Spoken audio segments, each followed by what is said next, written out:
Hello everyone, my name is Nandi Nelson and I am a board certified behavior analyst as well as a licensed clinical social worker. And today I will be sharing with you what you need for your first appointment. I know it probably took you a long time to get your child evaluated, to get your child diagnosed, and to find a provider that is a best fit for you or your child. So now is the time to get the necessary paperwork together so that you can move forward in the phases of the onboarding process with the organization, which is super exciting, especially when you've been waiting for so long to access the service. So I am here to tell you exactly what you will need as it relates to beginning ABA services. So the first thing that you'll need is insurance information. So sometimes a child may have their own insurance, sometimes a child may be a subscriber on their parents' insurance or their guardian's insurance. So you want to make sure that you have all of the insurance information, which would be pretty much found on your insurance card. The individual that you may be working with from that organization will definitely ask you what your member ID is, and that can be the number found on your insurance card. They may also ask you your policy number. They may also ask you the number on the back of your insurance card, which is typically the provider number. It's usually like a 188 or 1-800 number. And this is so that they can verify that the service is a covered service under your insurance plan. In addition, they would also need to know the subscriber's name. So sometimes we have moms or dads calling for services. However, they may not be the primary insurance holder.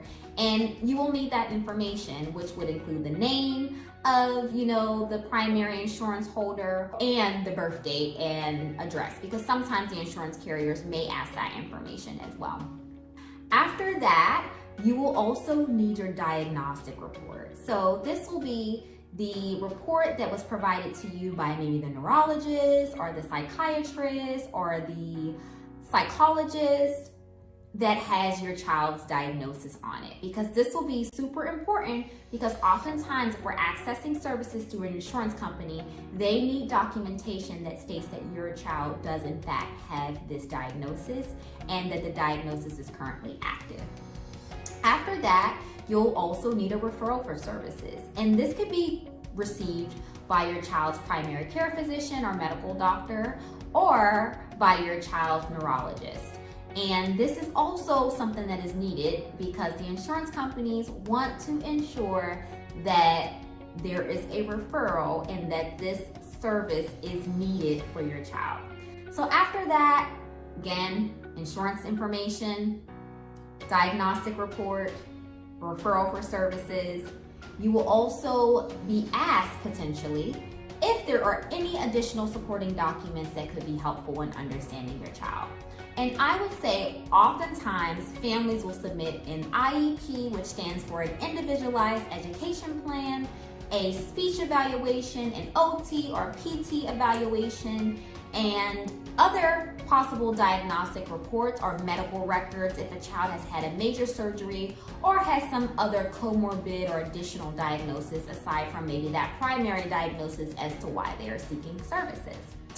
The next thing that you want to also have prepared is a medication list.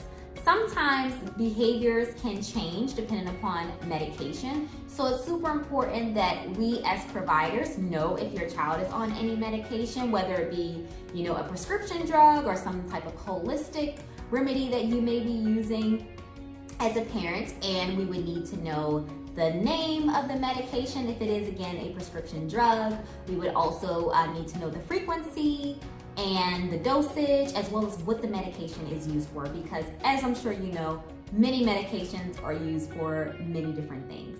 The next thing that you want to explore is what is your availability, right? Because we need you and your child to be available to provide services. So what does your availability look like? When is the best time for services to occur for your child? And what is the best location? Do you want a hybrid model? Are you interested in both center and home, or just center, or just school? Not right now with COVID, of course, or telehealth, right? Because that is something that is new and booming right now with our current circumstance. or with community. Again, not right now with COVID, of course. So think about exactly where you are hoping to have those services occur. The next thing that you want to have is a general idea as to why you're seeking services.